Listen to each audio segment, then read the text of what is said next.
안녕하세요. 토요미스테리 디바제시카입니다.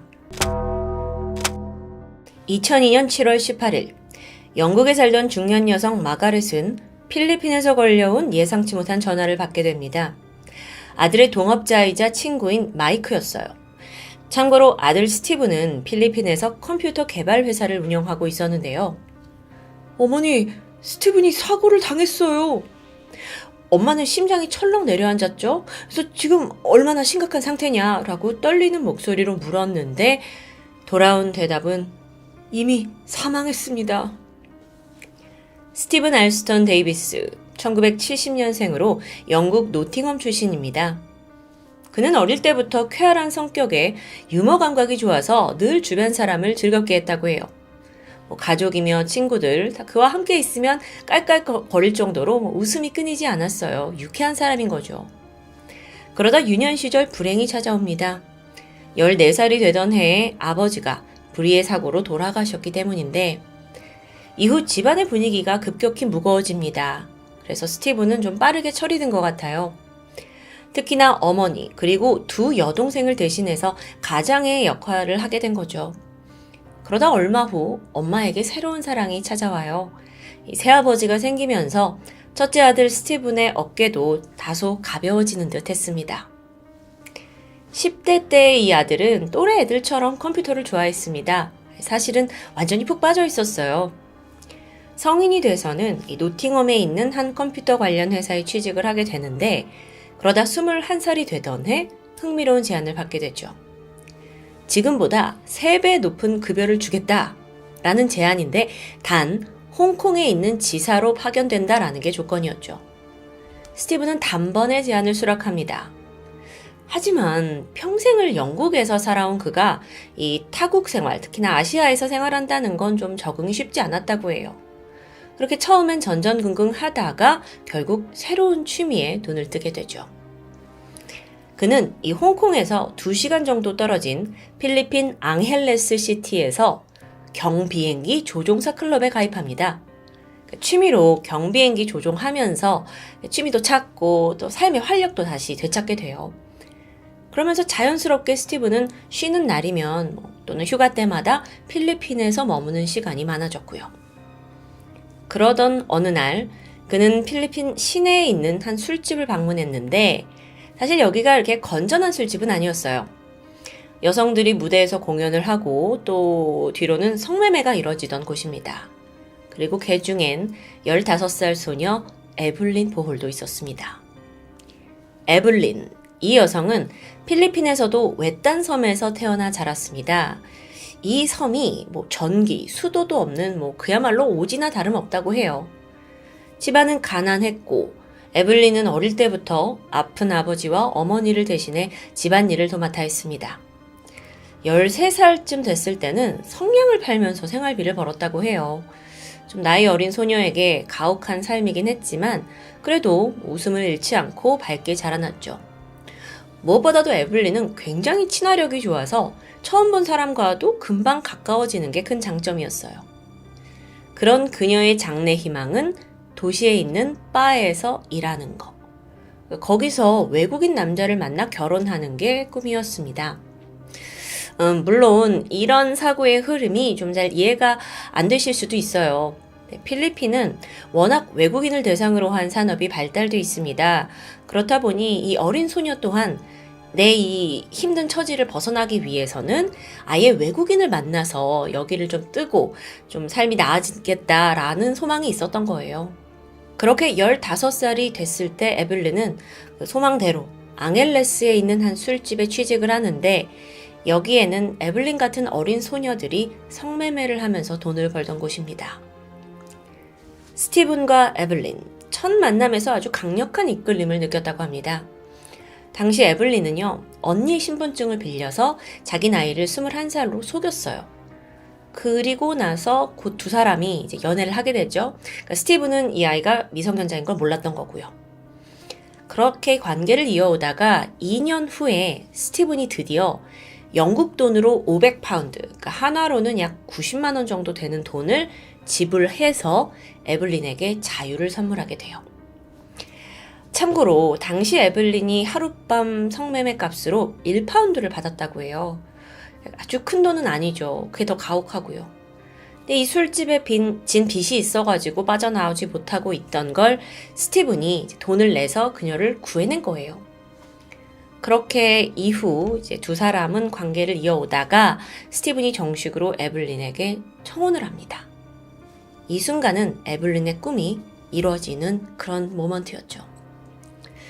그간 스티븐은 매춘업에 종사하고 있는 에블린을 진심으로 가여워했어요. 그리고 또 사랑하니까 이런 결정을 했던 거죠. 하지만 그가 간과한 사실이 하나 있습니다. 물론 전부라고 말할 수는 없지만 특히나 필리핀 바에서 일하는 그 매춘부들 사이에서는요. 사실 여기에 뭐 강제로 끌려왔다기보다는 돈과 더 나은 삶을 위해서 자의로 이 직업을 선택한 사람들이 꽤 있거든요. 다른 직업을 찾아 나선 사람도 있다고 해요. 그러다 결국에 와, 이거만큼 돈을 잘 벌 수 있는 게 없다 싶어서 돌아오는 이들이 많다고 합니다. 하지만 스티븐으로서는 어땠을까요? 보통 자기는 이제 서구 언론을 접하잖아요. 그러면 이렇게 필리핀 바에서 일하는 성매매 아이들은 뭐 약간 인신매매 피해자라고 묘사가 됐고 또 자기도 그렇게 인식을 했기 때문에 현실을 직시하진 못했죠. 스티븐은 내가 사랑하는 에블린을 구해야겠다라는 열망에 휩싸여 있었습니다. 특히나 생각해보세요. 이런 생각을 가진 데는 어릴 적에 아버지를 잃고 두 여동생을 직접 돌봤던 그 경험이 반영된 게 아닌가 싶어요. 그러니까 아버지 없이 자라는 자기 동생들을 봤으니 에블린한테도 어떤 그런 좀 동정심이 들었던 것 같고요. 어쨌든 청혼을 하고 결혼 준비를 하던 중이었는데 그 와중에 사실 에블린이 실제로는 나이가 훨씬 더 어린 미성년자라는 것도 알게 됩니다. 근데 뭐 스티븐한테 더 이상 그게 걸림돌은 아니었어요. 하지만 이 소식을 듣게 된 스티븐의 어머니 입장은 좀 다릅니다.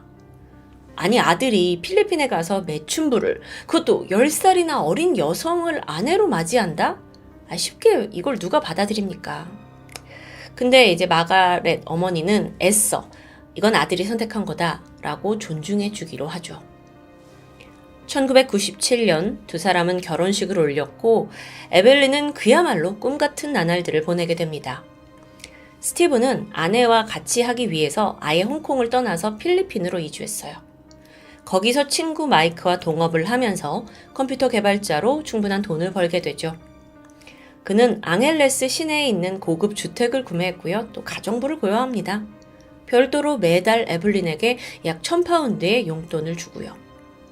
생각해보면 하룻밤에 1파운드 받고 성매매를 하던 여성이 이제 매달 1000파운드, 그러니까 한 170만 원 정도를 마음껏 받아서 쓸 수 있게 된 거죠.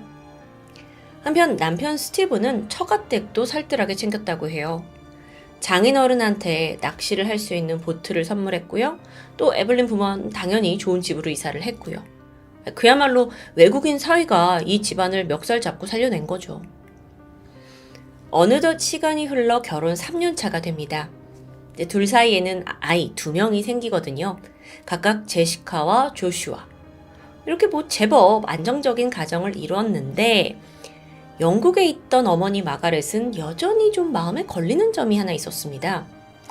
평소 스티븐이 막 비디오 카메라로 생활을 하는 모습을 녹화를 해서 그걸 영국 가족들한테 공유했어요. 외국에 사니까 자주 볼 수 없으니까요. 브이로그 같은 걸 찍었다고 볼 수 있죠. 근데 영상 속에서 며느리, 그러니까 이 에블린을 좀 보면 항상 침대에 누워있는 거예요. 집안일은 뭐 가정부가 다 하는 것 같고 아이들을 돌보는 것도 부모가 따로 있습니다. 그럼 이 사람은 뭐 하는 거야? 며느리는 뭐 하는 거야? 참다 못한 마가렛은 에블린 너 좀 무슨 일이라도 해야 되는 거 아니니? 라고 조언을 하게 돼요. 영국식 엄마의 또 생각이었을 수 있어요. 근데 이제 여기에 대해 아들은 엄마, 아내는 저한테 정말 공주 같은 사람이에요. 그런 얘기 하지 마세요. 내버려 두세요. 라고 반박하고요. 뭐 아들이 괜찮다는데 남편이 괜찮다는데 어쩌겠어요. 하지만 에블린의 진짜 문제는 따로 있었습니다. 게으른 게 문제가 아니라요. 매일 누군가와 전화를 해요. 낄낄거리고 웃어대고 심지어 약간 이 전화를 받을 때 막 설레어하는 그런 표정이랄까요? 근데 또 이와 반대로 최근 들어 남편 스티븐에게 부쩍 짜증을 내기 시작했죠. 네, 예상되시죠? 그녀에게 내연남이 생긴 겁니다.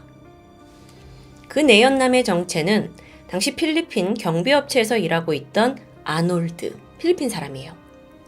그가 받던 연봉은 참고로 한 1,000파운드 정도였다고 해요. 그러니까 약간 생활의 격차가 분명히 있었을 텐데 이 아놀드에게 푹 빠진 에블린이 그 남자의 1년치 연봉과 맞먹는 1,000파운드짜리 막 오토바이를 선물하기도 합니다. 근데 이 돈이 어디서 났냐? 사실 이 돈이 남편이 딸 제시카를 유치원에 보내라 라면서 준 돈이었어요. 이거 문제가 될 텐데요. 얼마 후에 이제 아빠 스티븐이 직접 딸을 유치원에 픽업하기 위해서 혼자 가게 돼요. 근데 거기서 충격적인 사실을 알게 되죠? 아니, 딸애가 유치원에 등록조차 되어 있지 않은 거예요. 화가 나서 아내에게 갔죠. 아니, 교육비로 준 돈을 다 어디에 썼냐? 막 이렇게 추궁을 하는데 이때 에블린은 오히려 화를 내면서 대화를 아예 거부합니다. 그러니까 대화 자체가 단절된 거예요. 그만큼 부부관계도 신뢰에 금이 갔고요. 이렇게 나온다고? 결국 스티브는 아내에게 주던 용돈을 끊게 돼요. 이렇게 하면 그녀가 다시 예전처럼 사랑스러운 아내로 또 믿음직한 엄마로 돌아올 거라고 믿었던 겁니다. 하지만 예상은 빗나갔죠. 에블린은 돈을 구하기 위해서 자신의 결혼 반지를 팔아요. 이걸 알게 된 스티브는 좌절했죠. 이거 뭐 결혼 생활 끝내자는 거잖아요. 두 사람은 점점 어긋났고 결국 스티븐 역시 집 밖에서 보내는 시간이 점점 많아집니다. 주말에는 출장을 핑계로 친구와 수영장에서 풀파티를 즐겼다고 해요. 근데 그럼에도 불구하고 스티븐은 가정을 지키고 싶은 마음이 분명히 있었죠. 그래서 어느 날 에블린에게 가서 아니 당신은 두 아이의 엄마이지 않냐. 이렇게 살지 말고 직업을 구하거나 아니면 대학이라도 다니면서 좀 더 생산적인 삶을 살고 우리 관계도 회복해보자 라고 제안합니다. 근데 이 말을 들을 에블린이 아니었죠. 둘 사이는 점점 큰 갈등으로 치닫았고 스티븐은 마침내 이혼을 결심하게 되는데 그리고 나서 그가 갑작스러운 사고로 사망한 겁니다. 이게 시기적으로 참 오묘해요. 그럼 도대체 무슨 사고를 당했냐? 2002년 7월 17일 그날 스티븐과 마이크는 밤 10시까지 마닐라에 있는 자신들의 사무실에서 업무를 하고 있었습니다. 그러다 10시 45분쯤 근처에 있는 아파트로 함께 이동해요. 이 아파트가 이제 평소 두 사람이 숙소로 사용하던 곳이거든요. 그러니까 각자 집은 있지만 회사랑 집이 너무 머니까 평일엔 이곳에서 머물렀다고 합니다. 그 아파트에 들어가서 두 사람 각자의 방에 들어가 잠이 들었죠. 그러다 새벽 2시 뭔가 낯선 인기척에 마이크가 놀라서 눈을 떱니다. 그 순간 벌컥 방문이 열리더니 괴한 3명이 들이닥쳐요. 그중 한 명이 마이크 머리에 총구를 겨누더니 말합니다. 네가 스티븐이야? 마이크는 여기서 일단 겁에 너무 질려서 고개를 저었어요. 아니라고. 그랬더니 바로 이 3명이 옆방으로 향했죠. 스티븐이 있는 곳이요. 그리고 잠시 후 탕탕탕탕 이렇게 4발의 총성이 울립니다. 그러더니 후다닥 괴한들이 아파트를 빠져나가요.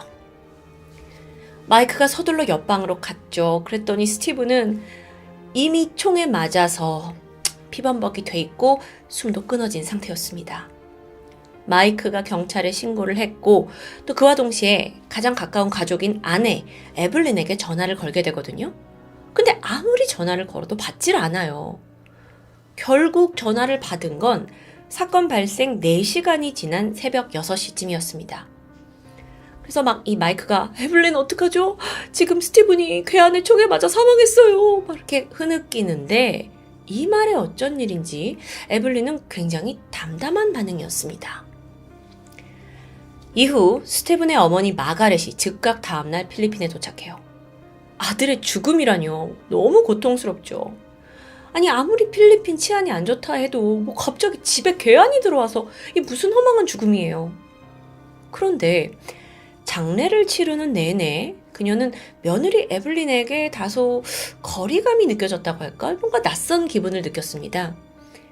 시어머니한테 단 한 번도 말을 걸지 않는 거예요. 거의 눈길조차 주지 않으면서 모르는 사람 취급을 한달까요? 아주 냉랭하죠. 장례식이 다 끝나고 나서도 마가렛은 이 손주 둘을 돌보기 위해서 이 자기 아들의 집 에블린과 함께 머물게 되는데 이때 며느리 태도 역시 차가웠습니다. 그래서 이런 생각이 들어요. 얘가 나한테 왜 이럴까? 한편 사건을 조사하던 필리핀 경찰은 수사 초기에는 뭔가 사업으로 얽힌 관계가 있는 게 아니냐라고 의심을 했습니다. 왜냐면 범인들이 정확하게 이들의 숙소를 알고 찾아왔잖아요. 그러니까 뭐 회사 직원이 아닐까? 거래처 사람들 아닐까? 라고 탐문을 했지만 혐의점은 나오지 않습니다. 이들 모두 스티븐 다 좋은 사람이었다라고만 말하죠. 그런데 이 와중에 어머니 마가렛 그리고 동업자 친구 마이크는 이미 한 사람을 강력하게 의심하고 있었어요. 아내 에블린이었죠. 근데 또 당장 필리핀 경찰이 그녀를 수사하진 않는 거예요. 그래서 마가렛이 필리핀 전직 경찰관 출신의 사설 탐정을 고용합니다. 진실을 파헤치기 시작한 거죠. 그 마가렛은요, 이때 내가 범인을 찾아내기 전까지 절대 이 필리핀을 떠나지 않으리라 굳게 다짐하게 됩니다. 의뢰를 받게 된 사설 탐정, 그는 에벌린의 집 근처에서 24시간 잠복하면서 그녀를 계속 관찰했어요. 그리고 바로 수상한 움직임이 포착됐죠. 유독 에블린의 집에 자주 들락거리는 남성 2명이 있더라고요. 그중 한 명은 에블린의 내연남 아놀드였고요. 또 다른 한 명은 아놀드의 지인 알렉산더였습니다. 이것만 봐도 수상하잖아요. 그래서 탐정이 이 사실을 경찰에 알려요. 이게 신빙성이 있다고 판단한 경찰이 2 남성의 사진을 가지고 마이크에게 보여줬죠. 왜냐하면 마이크가 그 현장에서 유일하게 괴한을 본 목격자니까요. 그러자 마이크가 맞아요. 이 사람들이에요. 이렇게 맞다고 하는 거예요. 그렇게 2 괴한이 즉각 체포가 됩니다. 근데 문제가 있어요. 여전히 유죄를 입증하기엔 지금 증거가 굉장히 부족한 상황이에요. 여기서 마가렛은요, 일단 자기 영국 삶도 있고 또 3명 중에 범인 2를 잡았다는 것에 안도하면서 영국 집으로 돌아가요. 하지만 영국에서도 필리핀 경찰과 연락을 하면서 계속 수사를 요청했죠. 그 과정에서 사비로 수사 활동을 지원하기도 했다고 해요. 이게 좀 필리핀 경찰 상황 아시죠, 여러분? 자기가 경찰한테 돈을 줘서 더 수사를 열심히 하게 만든 거죠. 그렇게 준 돈이 55,000파운드, 거의 1억 원에 가깝습니다. 그렇게 아들을 잃은 어머니의 끈질긴 집념은 사건 발생 19개월 만에 드디어 빛을 발하기 시작합니다. 당시 마가렛은 경찰뿐만 아니라 에블린의 주변인들과도 계속 연락을 주고받았어요. 그 중에는 에블린의 친언니 지나라는 사람과 그녀의 남편 로빈도 있었거든요. 그러니까 이게 사실 에블린의 다 가족들이죠. 근데 마가렛이 계속 지극정성으로 연락하고 나는 아들을 잃은 엄마다. 난 진실을 알고 싶다. 이 모성의 마음이 그들을 움직인 것 같아요. 로빈, 그러니까 에블린의 제부가 아주 어렵게 진실을 털어놓습니다. 사실은요, 그러니까 사실 저도 그날 밤 현장에 있었어요. 네, 그 아직 검거 전이었던 3번째 괴한이 그 제부 로빈이었던 겁니다. 이 셋을 모아서 스티븐의 살인을 지시한 건 누구냐? 네, 예상대로 에블린이었고요. 로빈의 증언에 따르면 에블린은 미리 사람들을 다 포섭해둔 상황이었습니다. 남자친구 아놀드, 제부 로빈, 그리고 아놀드의 지인 알렉산더까지. 어떻게 꼬드겼냐면 내 남편 통장에 현금이 두둑하다. 내 남편만 죽으면 이 재산 다 같이 나눠 갖자라고 한 거예요. 그 남편과 마이크가 같이 머무는 숙소에 열쇠를 제공한 것 역시 아내였습니다. 그날 밤 스티븐에게 총을 발사한 사람은 남자친구 아놀드. 그리고 이 모든 살인이 벌어지는 동안 에블린 또한 가까운 곳에 있었어요. 아파트 주차장 차 안에서 살인이 끝나기를 기다리고 있었던 거죠. 돌아온 괴한 3명한테 잘했다. 이제 우리가 돈을 다 가질 수 있다. 이렇게 다독였고요. 자, 이렇듯 공범의 증언이 나오면서 수사는 급물살을 탔습니다. 범인이 다 낱낱이 밝혀진 거죠. 거기에 에블린이 관여했다는 것도요. 2004년 2월 에블린은 살인 교사 혐의로 체포됩니다.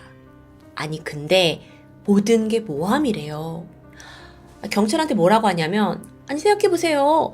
제 생활비도 남편한테 나오고 또 내 자식들 아빠인데 내가 왜 죽이냐고요.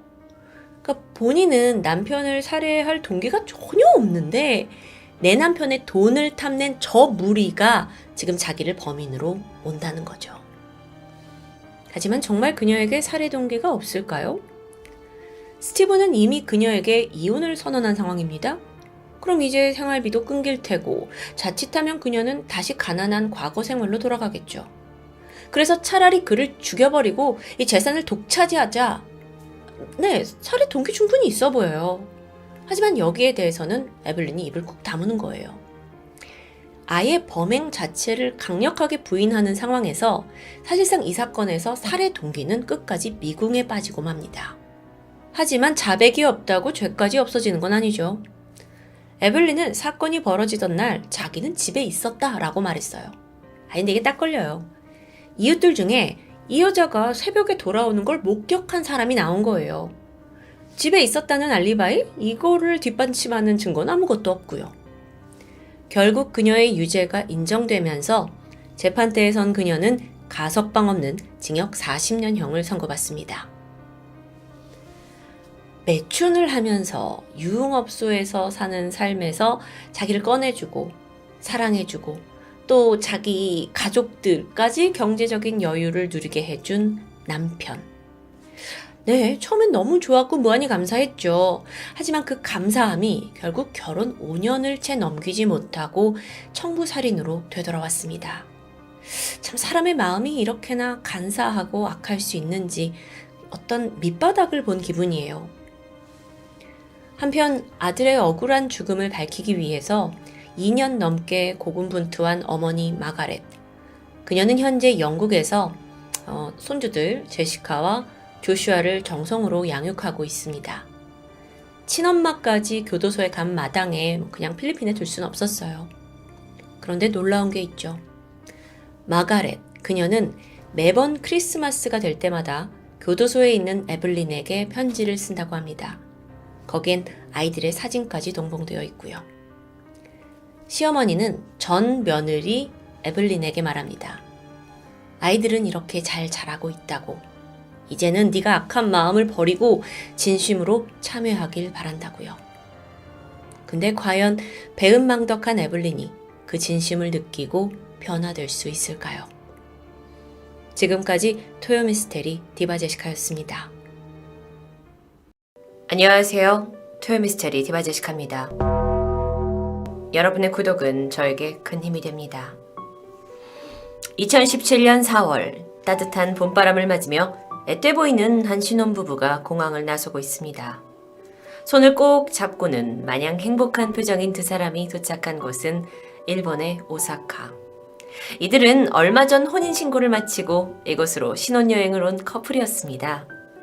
아내 가명인 김나영 씨는 이제 겨우 19살이고 남편 가명인 정경철 씨도 22살밖에 안 된 아주 어린 신혼부부였죠. 두 사람은 나영 씨가 아르바이트를 하던 곰탕집에서 처음 만났습니다. 당시 미성년자였던 나영 씨가 일하고 있던 곰탕집 사장님의 아들을 만나게 됐는데 그가 바로 정 씨였던 거죠. 가게에서 얼굴을 마주치면서 알고 지내다가 교제를 시작하게 된 것이었는데 식당 아르바이트생과 식당 주인의 아들로 만나 시작된 연애 그리고 사랑. 두 사람은 사귄 지 얼마 되지 않았을 때 정 씨가 나영 씨의 부모님에게 찾아가 결혼을 하겠다고 말합니다. 그런데 부모님 입장으로는 아직 딸이 미성년자고 만난 지도 얼마 안 된 상황이어서 결혼에 선뜻 찬성할 수는 없었는데요. 그래서 어머니는 딸이 좀 성인이 되고 난 후에 그때까지도 마음이 여전하다면 다시 한번 생각해보자 라고 혼인을 말렸습니다. 그런데 정 씨는 나영 씨가 임신을 했다는 거짓말까지 감행하면서 결혼을 끈질기게 고집하는데요. 결국 집안의 반대를 무릅쓰고 아내 나영 씨가 만 19세가 된 바로 이틀 후에 두 사람은 혼인신고를 합니다. 당시 나영 씨의 나이가 법적 성년이 되면서 부모님의 동의 없이 혼인할 수 있는 나이가 됐기 때문인데요.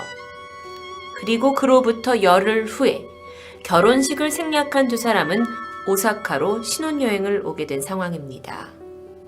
조금은 성급하게 이루어진 것 같은 초고속 결혼 그리고 신혼여행. 부부는 어떤 생각을 하고 있었을까요?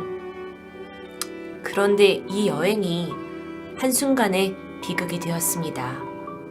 여행을 간 다음 날 새벽, 김나영 씨가 호텔에서 사망한 채 발견된 것이죠. 이 현장에서 그녀의 죽음을 목격한 유일한 사람은 남편 정 씨로, 그의 증언에 따르면 자신이 소파에 앉아 잠깐 졸고 있던 사이 화장실에서 쿵 하는 소리가 났고 가보니까 아내가 바닥에서 호흡곤란과 발작 증세를 보이고 있었다고 말합니다. 이후 그녀는 그곳에서 숨을 거뒀는데요. 아니, 갑자기 이렇게 사망한 원인은 무엇이었을까요? 화장실에서는 김나영 씨가 쓰러지면서 생긴 혈흔과 함께 주사기 그리고 고농도의 니코틴 원액이 담긴 병이 발견되었습니다. 남편은 당시에 쓰러진 아내를 보고 신고를 했고 얼마 후에 일본 현지 경찰이 도착을 했을 때 아내가 우울증 때문에 자살을 한 것 같다고 말합니다. 부검을 해보니 나영 씨의 사망 원인은 급성 니코틴 중독, 그러니까 주사기를 이용해서 몸에 니코틴을 주입한 것으로 보이는데요. 이 니코틴 원액이라는 게 몸에 소량만 들어가도 치명적인 독극물로 잘 알려져 있습니다. 경찰은 남편의 진술과 부검 결과 그리고 시신에 다른 상처나 몸싸움 흔적이 없다라는 점을 근거로 이 사건을 자살로 마무리 지었습니다. 이후에 정 씨는 아내의 가족과 지인들에게 전화를 걸어서 비보를 알렸죠. 평소 우울증이 있던 아내가 만취 상태에서 순간의 감정을 이기지 못해서 니코틴을 주사했고 죽음으로 이어졌다고 설명합니다. 이어 남편은 일본에서 아내의 시신을 화장까지 하고 기극을 하게 되는데, 당시에 그가 지인들에게 전했던 말을 좀 들어보면 나영이가 어릴 때부터 학대를 당했어. 나영이 사정을 알고 내가 지켜줘야겠다고 생각했던 거지. 내가 그녀와 살면 행복할 것 같았거든. 이렇게 비통한 심경을 전했는데요.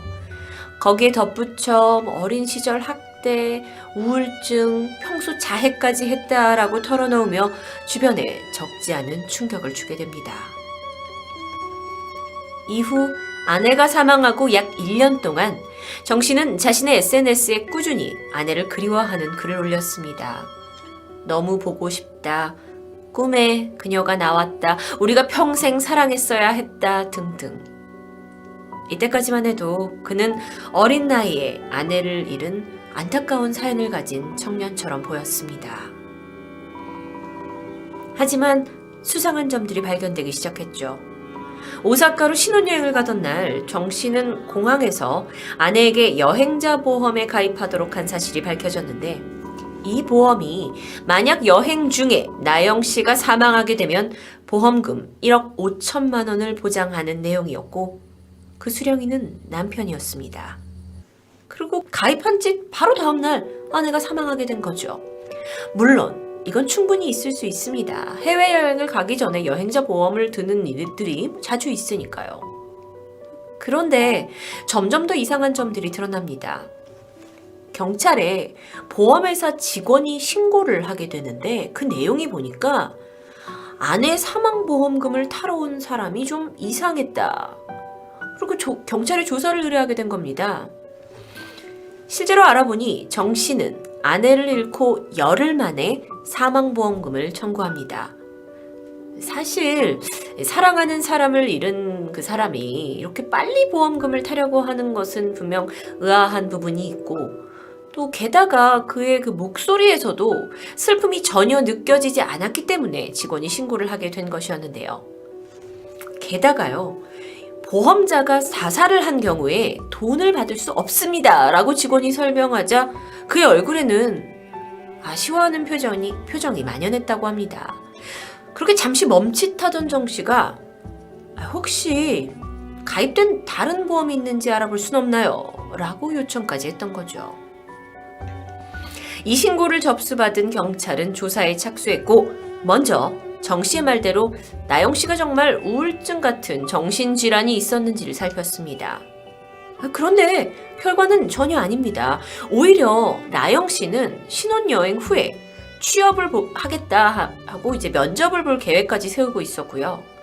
미래의 자녀 이름을 생각해서 정 씨 성을 가진 그 아이의 이름을 검색한 흔적까지 발견됩니다. 나영 씨의 가족 또한 아니 딸이 우울증 증후가 전혀 없던 아주 명랑한 아이라고 말하는데요. 그런데 가족들이 사실 딸의 비보를 남편으로부터 들었을 때 좀 이상했다고 말합니다. 사위가 정 씨가 일본에서 국제전화비가 많이 나온다면서 이 사망 소식을 카카오톡으로 전했고 이거에 놀란 부모들이 부랴부랴 일본에 가게 되니까 굉장히 웃는 얼굴로 인사를 하더니 자신은 친구랑 약속이 있다면서 자리를 떠났다고 하는데요. 그러다가 결정적으로 정 씨가 친구들과 나눈 채팅방에서 범행을 암시하는 글이 발견됩니다. 2달 뒤에는 버릴 거야. 목적이 있으니까 얘랑 만나는 거지. 이후 김나영 씨의 자살은 사건 발생 7개월 만인 2017년 11월 24일 정식으로 살인사건으로 전환됩니다. 그리고 5일 뒤인 11월 29일 이 정 씨, 남편 정 씨 집에 대한 압수수색이 시작됐는데 그곳에서 경찰은 정 씨가 고등학교 때부터 꾸준히 써왔던 일기장을 발견하게 되는데요. 아내를 보니 베일에 쌓여있던 충격적인 내용이 들어있었습니다. 김나영 씨와 결혼하기 전부터 그녀 앞으로 계획적으로 보험을 가입할 것이고 이후에 그 돈을 타내기 위해서 어떠한 살인 시나리오를 할지가 적혀 있었던 겁니다. 실제로 나영 씨를 살해할 때 썼던 니코틴 방식 외에도 칼로 찔러서 절벽 아래로 밀어버리기 이런 것처럼 만약을 위한 다른 살인 수법을 구상한 내용도 적혀 있었습니다. 이 외에도 햄스터를 구해서 니코틴 실험을 해봐야겠다 또는 나영이를 어떻게 해서든 우울증으로 만들어야겠다 시비를 걸어서라도 한 달에 한 번씩은 싸워야 한다 라고 쓴 끔찍한 내용까지 발견됩니다. 이뿐만 아니라 그의 스마트폰 기록에서 남편 니코틴 살인이라는 그러니까 니코틴을 이용한 다른 살인 사건을 검색한 기록까지 발견되죠. 정 씨의 숨겨진 모습은 여기서 끝이 아닙니다. 그렇게 아내를 그리워하면서 SNS에 글을 올리던 당시 사실 그는 다른 온라인 커뮤니티에 미성년자들에 대한 음담패설과 사진을 꾸준히 올렸던 사실이 밝혀지는데요. 게다가 그 부모님이 운영하시는 식당에서 거기서 일하는 여자 알바생에게 접근을 해서 너를 보니까 죽은 아내가 생각난다면서 만남을 제안한 사실도 드러납니다. 경찰은 일단 이러한 상황들을 종합해 봤을 때 정 씨가 니코틴을 사용해 아내를 살해한 것이라고 판단했고 결국 그는 재판에 오르게 됩니다.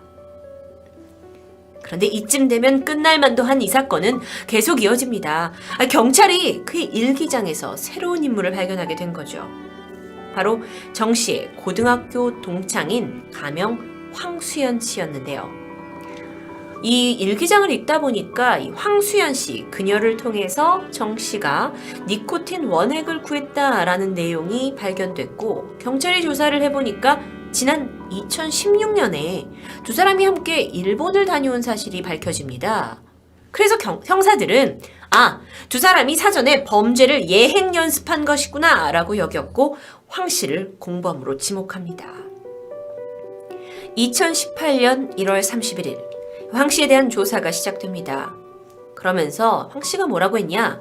내가 정 씨에게 니코틴 원액을 구해준 것 맞고 사건 전에 일본에 함께 간 사실도 맞다 라고 인정을 하는데요. 그런데 여기서 놀라운 이야기가 있었습니다. 2016년 당시 정 씨의, 그러니까 남편 정 씨의 제안으로 일본 여행을 두 사람이 가게 됐는데 이게 두 사람이 떠나기 전에 정 씨가 전자담배에 쓸 니코틴 원액을 좀 구해달라고 했습니다. 그래서 황 씨가 별다른 의심 없이 원액을 구해줬죠? 그리고 여행을 갔는데 숙소에 도착을 해서 정 씨가 야, 이거 숙취 해소 음료인데 너 먹어볼래? 하면서 작은 병 하나를 건넸고 이 음료를 맛을 딱 봤는데 황수연 씨가 맛이 너무 이상하고 좀 역해서 한 입만 먹고 버렸다고 합니다. 그런데 다음 날부터 황 씨가 이유를 모른 채 계속 끙끙 앓은 사실이 있는 겁니다. 이 부분은 경찰이 봤을 때 니코틴 중독 증세와 일치해 보였는데요. 즉, 황 씨가 공범이 아닌 또 다른 사전 피해자일 수도 있다는 얘기입니다. 이후 경찰은 정 씨가 황수연 씨 이름으로 여행자 보험을 들어놓고 그 수령인으로 본인 이름을 넣었다라는 사실까지 발견합니다. 정말 모든 것들이 그를 범인으로 몰고 있었죠. 나영 씨와 수법까지 동일합니다. 정 씨가 아내를 살해하기 전 동창에게도 같은 수법으로 살인을 시도했다가 미수에 그쳤다는 의혹. 정 씨는 어떻게 반응했을까요? 처음 조사에서 살인을 전면 부인하면서 나는 아니다라고 강력히 주장했지만 이내 말을 바꿔서 사실 자살을 하려고 했던 나영이 내 아내를 내가 도와준 것이다 라고 말합니다. 워낙 심한 우울증을 앓고 있던 아내가 술을 먹고 감정이 막 욱해지면서 자신의 자살을 도와달라고 부탁을 했고 어쩔 수 없이 니코틴 주사기를 꽂아주기만 했다라고 말한 것이죠. 그리고 친구 황 씨와의 여행에서 음료에 니코틴 원액을 탄 것은 맞지만 그건 그냥 장난을 친 것뿐이라고 설명합니다. 미꾸라지처럼 요리조리 빠져나가는 것처럼 보였죠. 사실 보면 나영 씨의 시신은 이미 화장을 마친 상태였고 경찰로서는 그의 위증을 밝힐 만한 증거들을 더욱더 많이 찾아야 했습니다. 그래서 하나하나 남아있는 증거들을 살펴보다가 문득 부검 결과에 주목합니다. 당시 김나영 씨의 위장에서 니코틴이 검출됐는데 팔에다가 니코틴을 주사했다면 결코 위장에서 이게 나올 수 없는 결과라고 합니다.